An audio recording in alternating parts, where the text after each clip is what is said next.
Coucou mes petits crasseux, comment ça va? Moi ça va, toujours, hein, salade tomate oignon.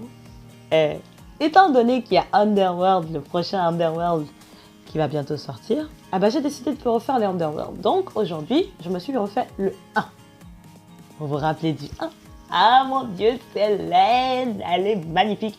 Je trouve que cette femme est tellement charismatique, mais pas juste dans Underworld, peu importe les films dans lesquels elle apparaît, elle a une prestance magnifique, elle est magnifique. Je sais pas, c'est pas forcément juste la beauté physique, je sais pas si vous voyez ce que je veux dire. Elle a une prestance, elle a un charisme naturel qui fait que elle efface naturellement les autres acteurs, je trouve. Et je trouve que c'est dommage qu'on ne la voit pas assez dans d'autres types de films.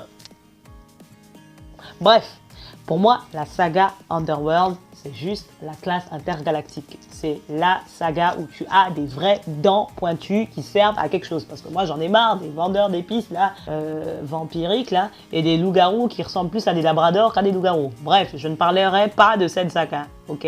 Je respecte les fans, mais clairement, je suis désolé. Les loups-garous qu'il y a dedans et les vampires qu'il y a dedans, on dirait des animaux de compagnie. Alors que là, dans Underworld, t'as des crocs, t'as des combats, t'as un scénario et c'est pas forcément concentré sur l'histoire sentimentale. Il y a une petite histoire sentimentale qui fout justement les problèmes dans lesquels se retrouve Selene tout au long de l'histoire. Mais tout n'est pas concentré là-dessus. Très rapidement, on dépose la romance pour aller sur autre chose de plus profond. Des histoires de trahison, de retournement de situation, retrouvailles, patati patata. Par contre, bon certes, Selene sauve le beurre, l'argent du beurre et la cramière, mais le petit Michael, Michael, mon gars, jusqu'au bout, tu as du potentiel. Tu n'es pas moche, hein, clairement, voilà, tu es un produit qui peut être plus ou moins appétissant. Je tiens aussi à signaler la petite apparition de Wentworth Miller dans le film, avec des cheveux cette fois-ci. Et du coup, avec des lunettes, il paraît beaucoup plus commun et mortel. Bref, bon, j'ai quand même fantasmé sur lui pendant 3 minutes. Bref, Michael, je suis désolé pour toi, mais clairement, tu n'as pas beaucoup brillé par ton utilité dans le scénario. Parce que, excuse-moi, à la fin du film, spoil, tu finis par devenir un hybride, donc mi-vampire, mi-loup-garou, parce que tu es le descendant de Corvinus, là, le big boss, là, le paternel, hein, de toute créature fantastique, hein. Mais faut quand même que Selene vienne te sauver. Mon gars, ta meuf est en danger. C'est ta consommation. Elle a trahi son clan pour toi. Elle est là pour toi. Elle te sauve la vie. Tu n'es même pas foutu d'aider ta meuf une seule fois. Mon frère, au moment où tu viens dans le combat, on se dit, ça y est, c'est bon. L'enfant va faire une intervention de la mort qui tue.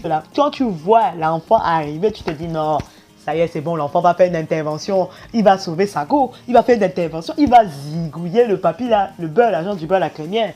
Que dalle. Au final, c'est elle-même qui est encore obligée de se lever et chianguer le grand-père. Mon frère, c'est comment avec vous? Du coup, elle se retrouve exclue de son clan pour tes beaux yeux.